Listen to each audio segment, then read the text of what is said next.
એ વિષય પર હું મારા મનની વાત રજૂ કરી રહી છું. એક વીતેલો પ્રસંગ પાછો ઉજવો છે પ્રભુ, એક વીતેલો પ્રસંગ પાછો ઉજવો છે પ્રભુ. એક પળ માટે વીતેલી જિંદગીનું કામ છે, એક પળ માટે વીતેલી જિંદગીનું કામ છે. હા, અને આ વીતેલો પ્રસંગ એટલે આપણી આઝાદીનો પ્રસંગ.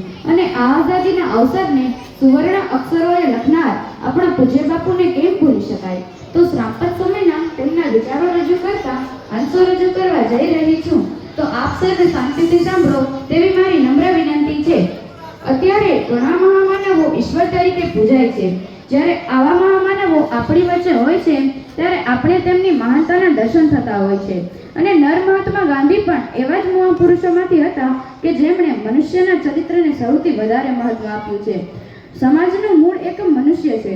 જો મનુષ્ય પોતાને સુધારી લે તો સમાજ અને દેશ આપોઆપ સુધારી જાય, એવું તેઓ દ્રઢપણે માનતા હતા.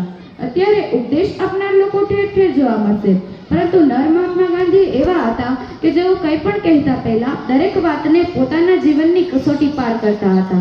તેમણે સત્ય, અહિંસા, અપરિગ્રહ અને બ્રહ્મચર્ય જેવા 11 વ્રતોનું પાલન કર્યું અને ત્યારબાદ એવો આગ્રહ સેવ્યો કે બીજા લોકો પણ તેમ કરે. રોજિંદા જીવનમાં નાનામાં નાના વ્યવહારમાં પણ તેમની જાગૃતિ આશ્ચર્યજનક હતી અને તેઓ પોતાના સિદ્ધાંત અનુસાર પોતાના જીવનમાં દ્રઢતાપૂર્વક આગળ વધતા રહ્યા હતા. આ જ ફરક હોય છે સાધારણ માનવી અને મહામાનવમાં. કદાચ એટલે જ તેઓ મહાનતા પ્રાપ્ત કરે છે. રોજિંદા જીવનમાં રોજ રોજ કોઈ અણધારી ઘટના નથી બનતી હોતી, પરંતુ તેમાં માણસ તેના બીજા માણસ સાથેના પ્રત્યેક વ્યવહારમાં કેવું આચરણ કરે છે, કઈ રીતે વર્તે છે, શું બોલે છે અને શું ઈચ્છે છે તેનું પ્રતિબિંબ અવશ્ય પડે છે. ગાંધીજી સિવાય બીજા કોઈના જીવનમાં કે રોજિંદી ક્રિયામાં કશું નવું ન હોય, તેથી તેમાં કશું જાણવા મળે તેવું પણ ન હોય. પરંતુ ગાંધી બાપુની જીવનની ક્ષણે ક્ષણ વ્રત રૂપે વીતી હતી. તેમના જીવનના કેટલાક પ્રસંગો યાદગાર છે. दे दी तूने आज़ादी बिना खड़क बिना डाल, दे दी तूने आज़ादी बिना खड़क बिना डाल, साबरमती के संत तूने कर दिया कमाल, साबरमती के संत तूने कर दिया कमाल. ગાંધીજીનો માર્ગ અહિંસક હતો. તેમણે અહિંસક લડાઈ લડીને દેશને મહામૂલી આઝાદી અપાવી હતી. બીજા ક્રાંતિકારીઓ માનતા હતા કે બાપુની આ લડાઈથી દેશને આઝાદી નહીં મળે. ખુદ સુભાષચંદ્ર બોઝ પણ તેમની આ વાતમાં સહેમત ન હતા. છતાં પણ ગાંધીજીએ કરી બતાવ્યું. ધન્ય છે બાપુને. કોઈ શિલ્પી જ્યારે ટાંકણીથી શિલ્પ બનાવે ત્યારે પથ્થર પર જેટલા ઘા થાય તેટલા ઘા બાપુએ દરેક પ્રસંગે સહ્યા છે, તેટલા ઘા દરેક પ્રસંગે બાપુએ સહ્યા છે.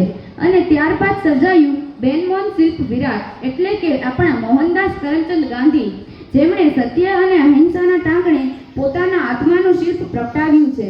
એટલું જ નહીં, અનેક ભારતવાસીઓના જીવનને કંડાર્યું છે અને આજે પણ કંડારી રહ્યા છે. અને ગાંધીજીના આ વિચારો આજે પણ એટલા જ પ્રાસંગિક છે જેટલા તે સમયે હતા.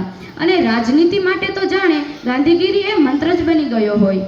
અને આ વાત સાબિત કરે છે કે ગાંધીજીના આ વિચારો અને આદર્શો 21મી સદી માટે પણ સાર્થક અને ઉપયોગી છે. આવા ઉમદા અને ઉન્નત વિચારોથી દેશને ઉજ્જવળતા આપનાર મહાપુરુષને સત સત નમન. અસ્તુ. જય હિન્દ.